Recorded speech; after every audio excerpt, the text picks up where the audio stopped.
वापस ठेवा. उद्या रात्री 12 वाजेपासून जयरंगे पाटील उपोषणाला सुरुवात करणार आहे. तुम्ही सुद्धा उपोषण करणार असल्याची चर्चा आहे.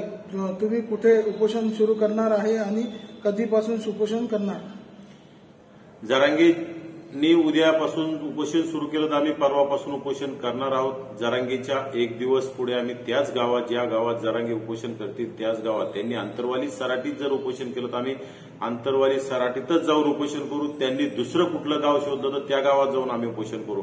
जर मुख्यमंत्र्याला उपोषणाचीच भाषा आणि जशाच तसं करण्याची जर भाषा कळत असेल तर आम्हाला आता इथून पुढे जरांगे जिथं उपोषणाला बसतील त्याच गावात जाऊन उपोषण करावं लागेल.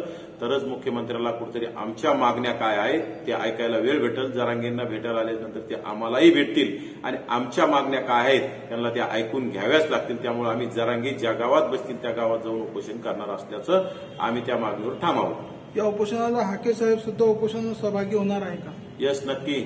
दोघंही आम्ही उपोषणाला बसणार आहोत आणि जरांगे जिथं बसतील त्याच गावात उपोषणाला बसणार आहोत. उपोषणाला तुम्हाला परवानगीची भेटलेली आहे का? जरांगेंनी कुठं परवानगी घेतली उपोषणाला?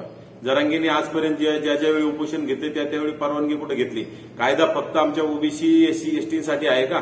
जरांगेंसाठी कायदा नाही. जरांगेंनी यापूर्वी कधी परवानग्या घेतल्या?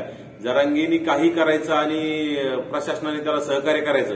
मग आम्ही सुद्धा या भारताचे नागरिक आहोत, संविधानावर चालणारे, डॉक्टर बाबासाहेबांच्या संविधानावर चालणारे कार्यकर्ते आहोत. लोकशाही मार्गाने आम्ही उपोषण करणार आहोत. आम्हाला परवानगी मागण्याची गरजच काय? आम्ही या तुमच्या प्रसार माध्यमांच्या माध्यमातून प्रशासनाला कळत नाही का? कालपासून प्रसार माध्यमातून आम्ही सांगत आहोत की आम्ही जरांगे ज्या गावात बसतील त्या गावात उपोषणाला बसणार आहोत आणि आम्ही उपोषणावर ठाम आहोत. फक्त उपोषणाला जरांगे उद्या बसली की आम्ही परवा त्या गावात जाऊन उपोषणाला बसण्यावर आम्ही ठाम आहोत. मागणी काय तुमची नेमकी? आमची मागणी काय आहे? या राज्यामध्ये जे 57 लाख बोगस कुणबी प्रमाणपत्र वाटप झाले ते रद्द करण्याची आम्ही मागणी आमच्या मागील उपोषणामध्ये केली होती. ती अद्याप मुख्यमंत्र्यांनी त्यामध्ये कुठल्याही रद्द करण्यासाठी किंवा त्याची चौकशी करण्यासाठी कुठली समिती नेमलेली नाही.